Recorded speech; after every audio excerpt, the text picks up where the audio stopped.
Welcome to Kenton Teaches. Enjoy the video. You start by powering off and removing the SIM tray. This protects circuits.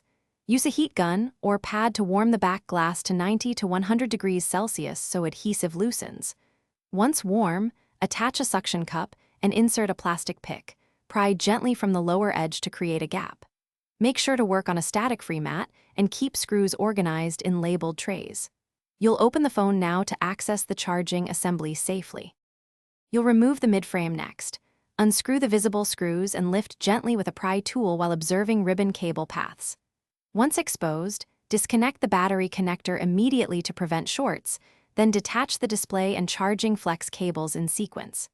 If the port is soldered, desolder points with a controlled iron.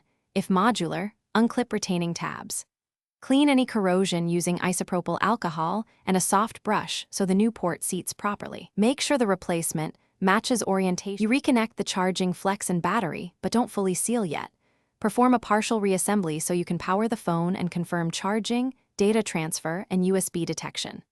Once charging is confirmed, apply fresh adhesive to the back, reseat the midframe, and torque screws evenly. Then press and cure the back glass.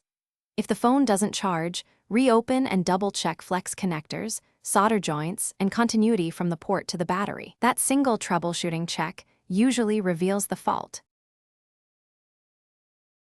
Thanks for watching. Please subscribe if this video was helpful.